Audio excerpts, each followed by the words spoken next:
Welcome to Capital and Compliance, the quick-hit briefing on the regulatory shifts moving the global funds ecosystem. Today is Thursday, April 2nd, 2026. This is your weekly update. I'm Sandra. We are tracking a monumental week for private capital. The Department of Labor drops a landmark rule unlocking 401ks for alternative investments. CC leadership signals a regime shift. The bar to charge performance fees goes up, and FinCEN drops an $80 million hammer. Let's dive into the details of these critical regulatory shifts. First up, a holy grail for private fund fundraising. The Department of Labor has officially proposed a new ERISA safe harbor, paving the way for 401k plans to offer alternative investments.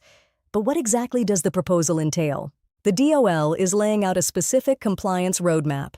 To secure the safe harbor, plan sponsors must rigorously evaluate an alternative fund's liquidity constraints, its valuation methodologies, and its complex fee structures, and clearly disclose these metrics to participants. Rather than an outright ban on private assets, the rule enumerates these specific fiduciary duties to shield sponsors from litigation when adding private equity or real estate to target date funds. If finalized, this framework will unleash trillions of dollars in retail retirement capital into the private markets. Next, we turn to Washington for the annual SEC Speaks Conference. With new leadership at the helm, remarks from Commissioners Atkins and Uyeda signaled a distinct pivot toward a lighter regulatory touch. The prevailing message was a focus on capital formation rather than regulation by enforcement. However, industry insiders note that while the tone was business-friendly, the commissioners offered very few concrete details on how existing enforcement sweeps will be unwound. GPs should welcome the rhetoric, but maintain strict compliance postures until actual policy shifts materialize. Turning to fund economics, the SEC has issued a formal notice of intent to raise the inflation-adjusted thresholds for qualified clients.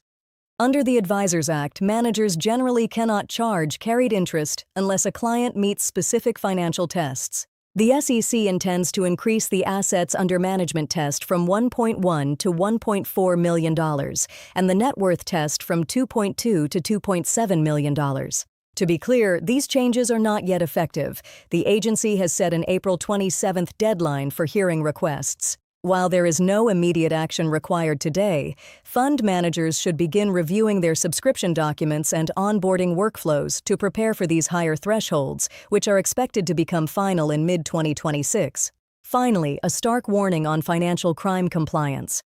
Looking back to early March in a massive coordinated action, FinCEN, the SEC, and FINRA assessed a historic $80 million penalty against broker-dealer Canaccord Genuity. The agencies cited systemic, multi-year anti-money laundering failures, particularly regarding inadequate suspicious activity reporting and a failure to monitor high-risk trading. This early March record-breaking fine is a direct shot across the bow to the entire financial sector. Regulators are actively weaponizing AML enforcement, signaling that mere paper compliance is no longer enough to protect your firm. That's your briefing for today.